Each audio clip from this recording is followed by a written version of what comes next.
righty, welcome again to Civic Tech Hacknight 513. Today we are so excited to have David Numan with us. David is a software developer and DevOps engineer who loves free and open source software, especially when providing software to meet the needs of groups and organizations. Digital sovereignty is a growing concern during Trump's trade war with Canada, and US companies dominate our digital lives with access to our data. This talk will show that open source software offers robust alternatives that can fully Canadian sovereign. David, take it away. Okay, yeah, sorry, is that working? Yep. Yes. Cool. All right. Yeah, I'll be talking about digital sovereignty, as was already introduced. And elbows up. Obviously, this is an AI generated image. I did make the screenshot. But actually what I want to do in this presentation is paint a picture, metaphorically, about what we can do to, yeah, just to respond to some of the geopolitical realities that we're facing, and what we can do about digital sovereignty.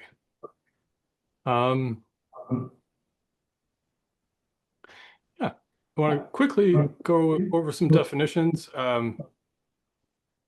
Data residency is maybe not something in the news, but that's describing where your data is located. So I think there's a lot of companies and organizations that are using AWS and cloud services and everything, and the data and the servers might reside in data centers in Canada. So that's data residency. Toronto, Vancouver, there's a lot of data centers in Canada, and that's important. But that's not data sovereignty.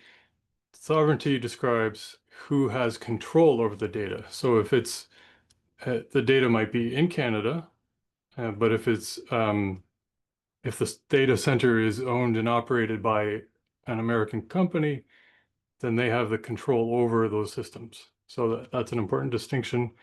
And for claiming the data sovereignty, you really need both. You need it to be in the country and to have control over it. I'm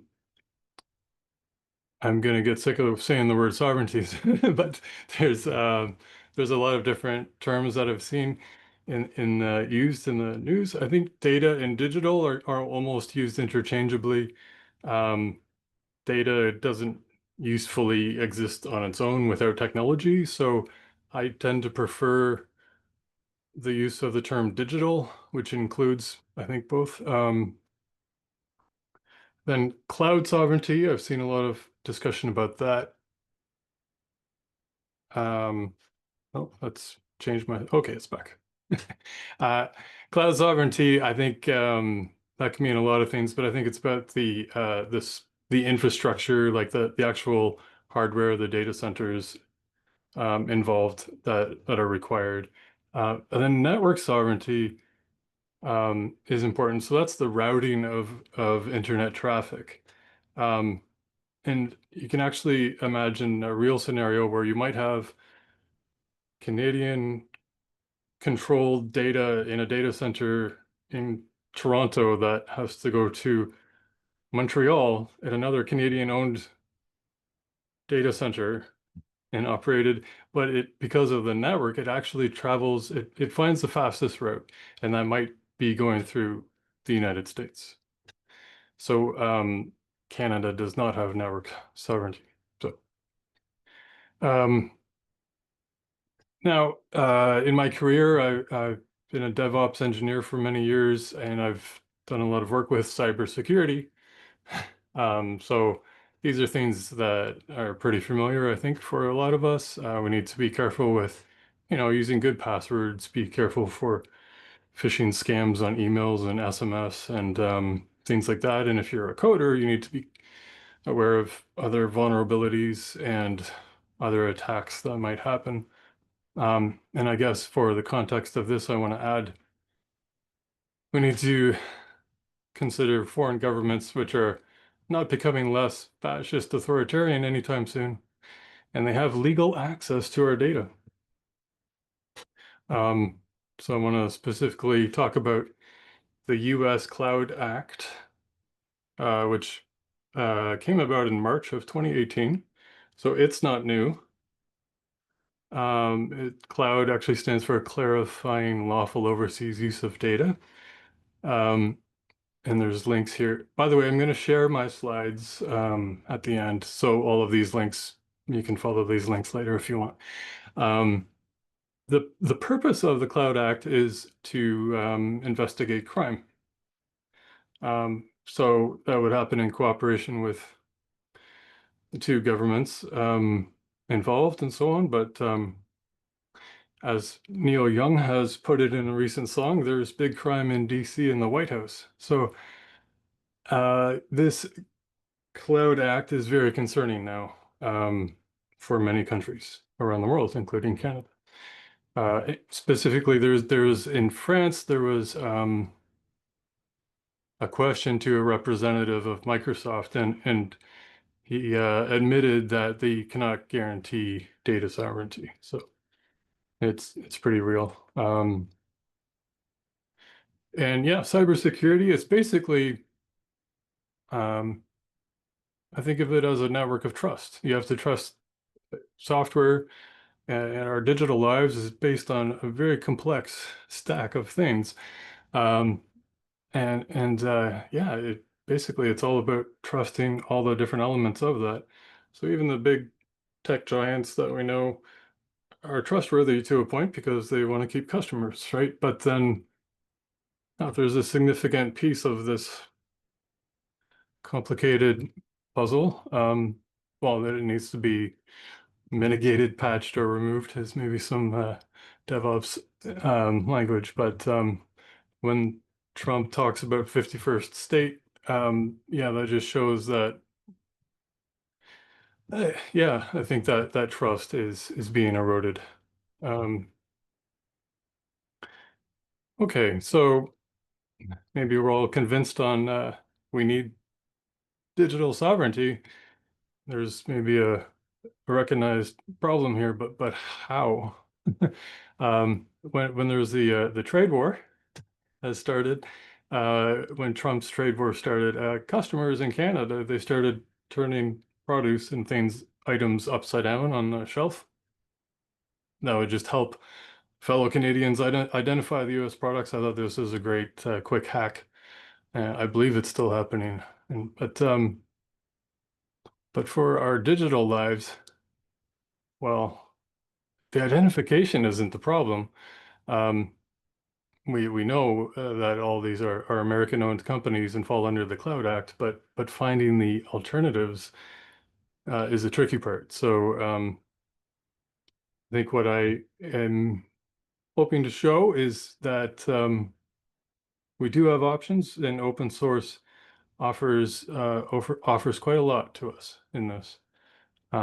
So I'm actually going to go through just a bunch of screenshots of just to kind of get a taste of what's out there. It's a very small sample, but the first thing that maybe comes to mind is our typical Microsoft Office suite. So we have documents, spreadsheets, and so on. There's a long-time project called LibreOffice that can, yeah, it's very featureful. It can do a lot of the same things, possibly more. So LibreOffice, free to use, download, and if you are storing that locally, there you go. It's oh, and it's also totally interoperable with Microsoft Office files, so you can open those up as far as I know. So yeah, there's a spreadsheet. Another important aspect of organizations, I believe, is our private conversations. So Microsoft Teams, Slack, all those conversations are, yeah, going in and out of American servers or controlled by American companies. Then there are a number of open source options that can be hosted in Canada. So Rocket Chat is a prime example in my mind. There are others. There's one called Element, and probably many more actually. So Rocket Chat looks and feels a lot like Slack, I think. Um, I think many of us have probably used Calendly to schedule um, schedule an event here and there, whatever. Book some time with somebody. Cal.com is a free and open source alternative. It works very similar. This is a screenshot. You can book time with me tomorrow, um, if you like. So you can sign up with that and use it for free. It's of course also you can use that to host it yourself, so it can be hosted in Canada. Project management. There's organizations can have so much details and interactions that happen in there. And this is one example. There's others. Plane, it's called Plane. I use this actually for my own business. And it's kind of like Jira. It's kind of like Trello, if you're familiar with those. And yes, I am a fan of Star Wars Andor, and this screenshot you might not be able to see, but that's the plans for the project management of making the Death Star. So um, ask me if you need those details later. Lime Survey is another very long-running project that I think I used many years ago, but now I'm using again. So this would be an alternative to Google Forms. The screenshot and there's actually two different screenshots. But like, yeah, you just have form fields. You can set up many different types. And then this one in the foreground is sort of the admin page. Yeah. Um, this is more for the infrastructure DevOps people, but secrets management. Um, I am so used to using AWS Secrets Manager for managing like yeah, password credentials and all those things for the infrastructure for all the cloud things. This is called InPhysical. Um, it works really well, has a great API. It seems very robust, and I'm using it for my own Kubernetes cluster that I'm running. Anyway, it works very well, I think. So secrets management, I think, is crucial for for data sovereignty. So and then on the other side of things, maybe is for the end user. If you want to get out of Google Photos, I highly recommend Image. And just on October 1st, they released 2.0, and they've called this release stable. And I'm very excited about that. I've been using it for a year and a half, and love it. So yeah, your photos. It's very much like Google Photos, so it'll synchronize your devices and everything, but you host it yourself on your home Wi-Fi. So um, MARP is something I recently discovered. It's presentation software that you are looking at right now. And it's great for people like me because it's just simple text, uses markdown syntax. And the screenshot is actually showing the syntax used to a bit of a recursion there. Um, yeah, it's great because it's so I can use Vim to write it, but another great alternative for making presentations is LibreOffice Impress. Uh, for a similar experience to PowerPoint. So that was my whirlwind tour of hand-selected open source projects. There's many more, of course. What do we do now? Maybe we go and self-host everything. I think that was my strategy for a while. I've spent many hours just trying out a lot of different things. But that's not a national solution. Um, so how do we achieve digital sovereignty? Um, so I think investment from the government is crucial, and that is happening. The government's announced a lot of investment in AI, uh, because that's the buzzword, I guess, and we need to spend billions on AI. But along with that comes, I think, a lot of sovereign cloud infrastructure that will help with a lot of things aside from AI, and to bolster up, I think, infrastructure that's already existing, because there is a lot. Um, I think I forget where I read this, but I think it would be good to have government incentives for both businesses and customers to when they choose a Canadian, when they choose local. If there's some way of incentivizing that, that would be great. Um, these are all things on the policy side that I'm not an expert in. So, but I'm just pointing out that these things are happening. These are incredibly important. Also, just, tech innovators and civic tech innovators. When we do build things, to kind of form the habit of thinking about, oh, can this be done locally? Where's the data? Who's controlling it? That kind of stuff. So, um, yeah, and I want to talk about what not to do. I think we shouldn't be judgy for uh, for people that maybe are not. Of course, at this point, most people are just, according to the statistics, most people are not using Canadian hosted things anyway. But maybe if we're if we're moving in that direction, then, just remember this is complicated and it's a lot more than choosing a ketchup. Maybe we shouldn't be judgy about ketchup either, but I also think we should not wait for the government to fix this. There's a lot going on there. Um, but I think in the spirit of elbows up, I think there are things that all of us can do. So yeah, I think it's both.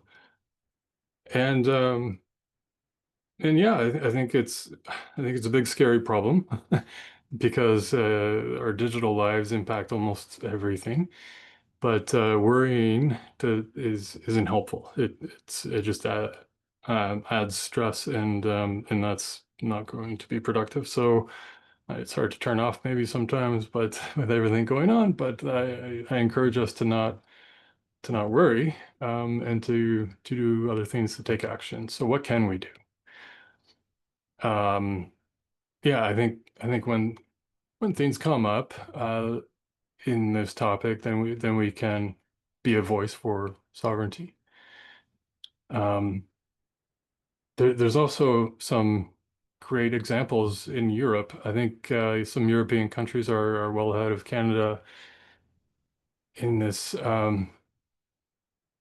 I forget the specific countries. I think Germany and France and Italy, anyway, are choosing open source, like LibreOffice and others that I've read about.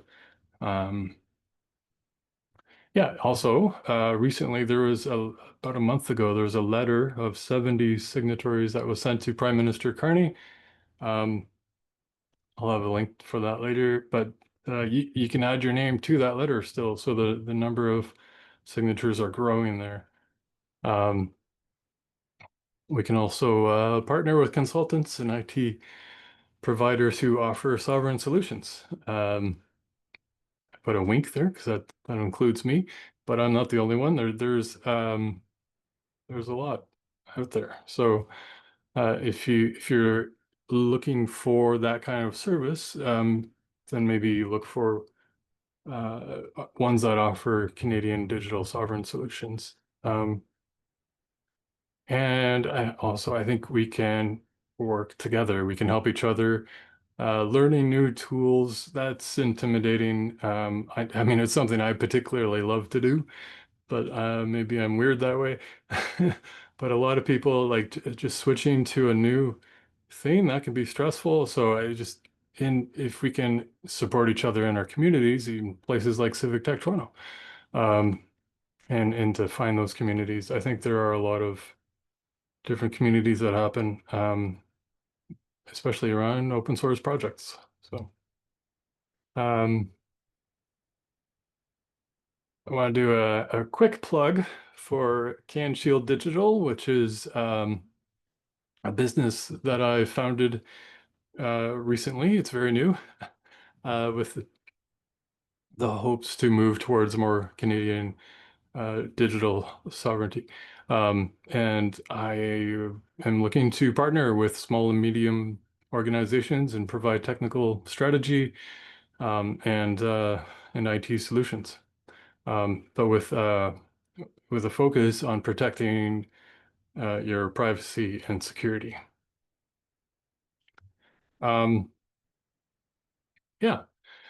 Key takeaway that I want to leave you with: I think the threat is real and scary, but I don't think we should be motivated by fear. I'd like to reframe that. I think, what if this is an opportunity to build a better Canadian internet, and do it on our terms, and have it characterized not by greed, but by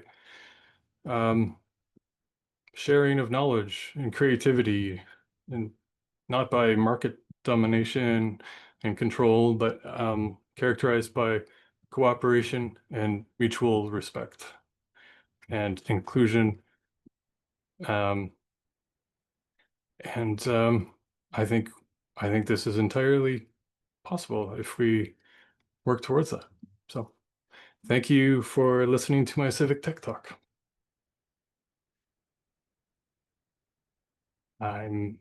Yeah. I will share the slides on Slack and on the Zoom chat. But yeah, I'll hand it over if you have any questions. Thank you so much, David.